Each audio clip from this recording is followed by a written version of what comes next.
Welcome back, Golly Vibes family, my brothers and sisters. I pray everybody is doing well. If this is your first time here, welcome. If you are a faithful viewer, welcome back. Amen. I came across an interesting video last night that I wanted to show, and it was of Tucker Carlson saying that he talked to Erica Kirk, right? Like he talks to her. Now, we know different points that Tucker makes. We know different points that even CO makes, and they're in a space where the world would call outlaws. But interesting enough, to hear that he's actually in communication with Erica kind of says a lot, does it not? Let's check out this interview that he did where he spoke on this. I ask you, it bothers me a lot, and I know it bother you too, and I know that you probably don't sleep because you think about this stuff. Who killed Charlie Kirk? There's a man in custody. I've really tried not to publicly speculate or say anything that I can't prove. And you shouldn't. That's smart. So Tucker's like, I'm really not trying to be what Candace is on. But he's like, well, there's a guy in custody, but, I don't really believe it, but I'm not trying to just be out in public saying, what I think, my opinions. Anyways, let's watch the whole thing. My bad, guys. We're going to watch it all the way through, and then I'm going to talk. Who killed Charlie Kirk? There's a man in custody. I've really tried not to publicly speculate or say anything that I can't prove. And you shouldn't. That's smart. I love Charlie, and I talked to his wife this morning. I love his wife, Erica, and I don't want to make it worse. So the guy's in custody. It's a very weird story. I will also say, having been a police reporter and covered a lot of crimes, that all crimes are pretty weird. The farther you dig, there are always anomalies, things that don't make sense, witnesses who saw something completely different. Just any human experience, if it has multiple vantage points, is hard to reconstruct. That said, they're going to need to do a real investigation on this. And here's all I'll say. If the FBI and the authorities in Utah end this investigation by declaring Tyler Robinson a lone gunman with no accomplices whatsoever, without having done, a truly exhaustive investigation, sort of like the one they did into January 6th. Right. That will not be adequate. That will not be acceptable. And I think that they will risk further fracturing the United States along the lines of people who believe the story or want to believe the story and those who, just don't find it an adequate explanation. So I hate even to say that could happen because, it's my country, my government. I want to trust the FBI. There's no reason to trust the FBI at all. At all. I mean, they've been caught acting in bad faith and conducting what I consider crimes so many times, lying so many times that I think it's, at this point, especially since my friend who was assassinated, I think it's fair to demand a real investigation with a lot of transparency. And if they say, well, we can't say that because we don't want to prejudice the jury or, it's going to affect the prosecution, that's not a good answer. Tell me what happened. I'm particularly interested in, of course, all the practical details. There's no videotape of this guy getting on the roof. There's no videotape of him bringing the gun on the roof. It's not clear he brought the gun off the roof. It's not in videotape anyway. So I'm interested in how did he get away, for example? Who was this guy, Zinn in the front row? George Zinn, yeah. Why would anyone What is that? Is that connected? Tell me a story that makes sense. But what I'm most interested in is how a guy who was, by all appearances, a pretty normal kid, wound up murdering a stranger just a couple years later. He was radicalized. Okay, walk me through that. Tell me exactly how that happened. I think we're owed that. Do I have confidence we're going to get that? Zero. Not because I'm not attacking Kash Patel. I'm not attacking anybody specifically. Yeah, I feel sorry for them. I know exactly. I do too, and I know for a fact because I have been, trying to learn all that I can. They're under enormous pressure, for sure. But the institution of the FBI, no one's really been fired from FBI, by the way.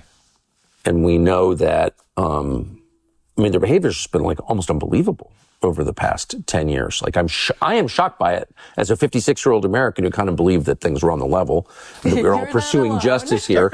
I'm shocked by it. And I'm shocked by the fact that no one's really been punished for it. And you don't get reforms without punishment, period. And I'm not even saying anyone should be executed. I'm just saying the kind of punishment you'd mete out to your own children because you love them. I caught you doing something. You have to admit you did it. I'm going to punish you. And then hopefully your behavior will improve. Without that, your behavior doesn't improve. And I'm not confident theirs has.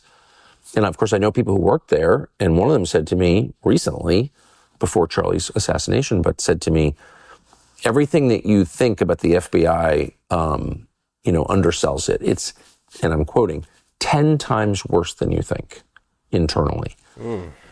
I believe that. That's a verbatim quote. So, I'm not exactly sure what that means, but I'm under no obligation to have confidence in any story they tell me. I'm going to need proof.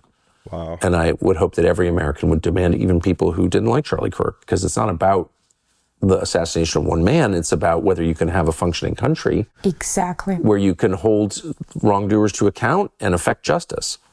I agree. And so I haven't said anything, and I'm not going to until there's a reason to make hard judgments. But if it turns out the FBI is not doing an adequate investigation, and it's not just me, of course, Charlie had a million friends, people should go bonkers. They should go bonkers and absolutely demand it, because this is too much. Exactly. Enough is enough. I agree with you. And now to the. So he's like, yo, if you're trying to find truth, because FBI isn't giving it right now. And the fact that he's spoken to Erica Kirk gives indication that they don't believe the frontline story as far as Tyler doing what was said, right? However, we do understand, though, from the latest video from CO, she was talking about how the bullet did come from the front. I don't know if you guys seen this. We're going to show a little clip here in a minute. But the bullet came from the front, and it did not have it only had an entry wound, right? There was only an entry. I guess the back of his spine stopped it or something like that. I'm going to go ahead and let her explain it. But the bullet didn't leave the body. Is what she's saying. I don't know if she got the autopsy or what, but let me go ahead and play this clip where she talks about the bullet entering from the front. However, she also states that it wasn't the gun that they said it was from Tyler. I know what you're thinking. I know what you're thinking. Because I was like, oh, the bullet from the front? Okay, well, Tyler? Then it goes into, but it wasn't the gun that Tyler used. It wasn't the rifle that he used. Okay. It's like this whole story just got us like this.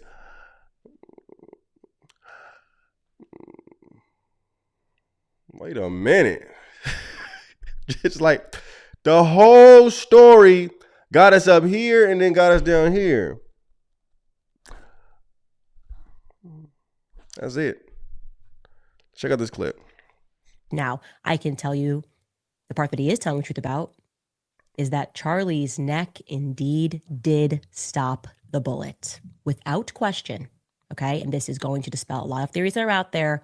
And I'm telling you this 100%. Charlie Kirk was shot from the front and the bullet did not exit. And at least a fragment of the bullet was recovered from his neck. And I'm going to tell you exactly where it was recovered from. I have fact-checked this information from multiple sources now. I've actually been sitting on this for a little bit over a week. Right around here. So think about almost in line with your shoulder blade right in the center. Now, why is that helpful? Because it gives us a bullet trajectory, okay? Went in here where you saw that, and it was stopped, and a fragment was pulled from, think right, if you're just touching your spine in line with your shoulder blade. That leads us obviously to the part. That means all the observations of different videos and individuals talking about how the bullet came from the back and from over here, it just wasn't true. boy, oh boy, it was so many different. And listen, I'm not even upset with those different individuals, but because you're seeking for truth just like everybody else. And in all actuality, this truth coming out gives you different insight on where to look. So, prayerfully, those individuals who was going that deep into how the bullet probably came from the back, they can now put it in perspective that the bullet came from the front and start looking deeper into those type of facts and where they can get information, pull information as far as that goes. That he's maybe not being forthcoming about. They did not recover a bullet from a 30-06. They didn't recover a bullet from a 30-06. It just didn't happen. That's the good time. They found a 30-06 bullet. Charlie's death certificate certainly would have reflected that. In suicide situations, as just one example, medical examiners, feel free to chime in. I've spoken to quite a few. But when the gun and the bullet are known, they are reflected onto the death certificate, okay? There is not one reflected onto Charlie Kirk's death certificate because they did not recover a bullet from a 30-06.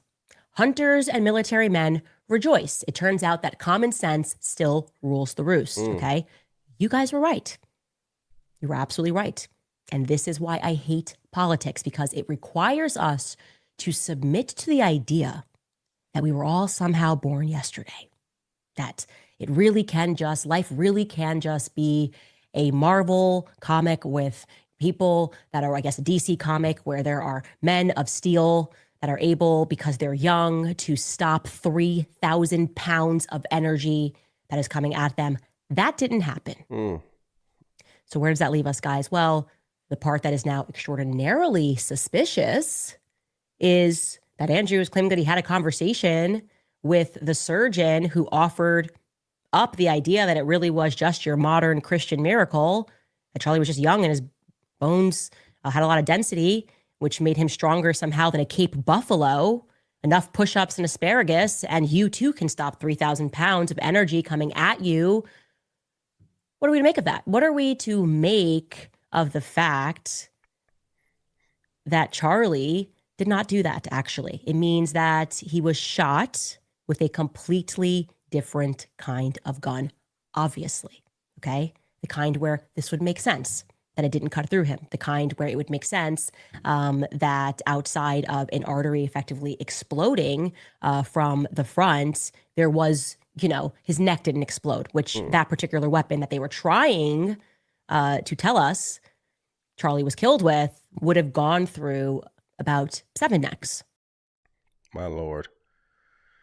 Definitely wasn't the gun that they said Tyler Robinson had that knocks him being the shooter out the picture.